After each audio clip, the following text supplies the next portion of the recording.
আয়ারল্যান্ডে গড়ে প্রতিদিন প্রায় 5 মিলিয়ন পানীয় একক ব্যবহারের বোতলে খাওয়া হয়ে থাকে, যার অধিকাংশই 150 মিলি থেকে 3 লিটারের পাত্র। ব্যবহারের পরে বোতল যত্রতত্র ফেলে দেওয়ার সংখ্যাও কম নয়, আর এতে করে পরিবেশ হুমকির মুখে পড়ছে। এমন অবস্থায় আয়ারল্যান্ড সরকার এ থেকে পরিত্রাণ পেতে নিয়েছে দারুণ এক স্কিম, যার নাম ডিপোজিট রিটার্ন স্কিম। এই স্কিমে 150 মিলি থেকে 500 মিলি পর্যন্ত 15 সেন্ট ও 500 থেকে 3 লিটারের বেশি পাত্রের পানীয় ক্রয় করলে 25 সেন্ট পর্যন্ত দোকানে বাড়তি জমা দিতে হবে। রিটার্ন লোগো সহ যে সকল স্থানে পানীয় বিক্রি করে সে সকল দোকান বা নির্ধারিত দোকানগুলোতে ব্যবহার শেষে বোতলটি অক্ষত অবস্থায় ফেরত দিয়ে জমা দেওয়া অর্থ ফেরত নেওয়া যাবে। যে দোকান থেকে পানীয় ক্রয় করা হয়েছে সেখানেই ফেরত দেওয়ার কোনো বাধ্যবাধকতা নেই। 1, 2, 3 ঢাকায় জমি জিতে নিন 100% ক্যাশব্যাক সহ 20 কোটি টাকার পুরস্কার। দেশটির সরকার জানিয়েছে এই স্কিমে ব্যাপকভাবে আবর্জনা হ্রাস পাবে ও পরিবেশের উন্নতি ঘটবে।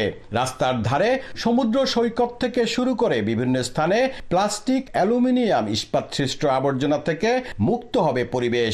অন্যদিকে সিট ডাউন রেস্টুরেন্টে ক্রয়ে এসব পানীয়র জন্য ডিপোজিট ফি চার্জ করবে না, কারণ তারা নিজেরাই পানীয়ের পাত্র সংগ্রহ করে অর্থ ফেরত দিতে পারবে। পরিবেশ রক্ষায় এমন স্কিম অনেক গুরুত্বপূর্ণ, তাই সরকারের প্রশংসা এখানের বাংলাদেশিদের মুখেও।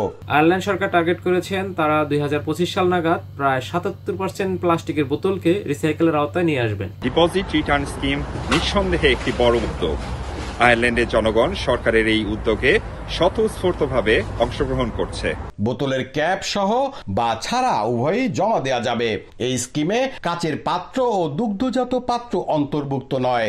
ডিপোজিট রিটার্ন স্কিম ইউরোপের 15টি দেশ সহ বিশ্বের 40টিরও বেশি দেশে সফলভাবে কাজ করছে, যেখানে ইউরোপের দেশগুলোতে সংগ্রহের হার 92%। আগামী 1 জুন থেকে সব ধরনের পানীয় পাত্রে এমন স্কিমের আওতায় নিয়ে আসবে আইরিশ সরকার।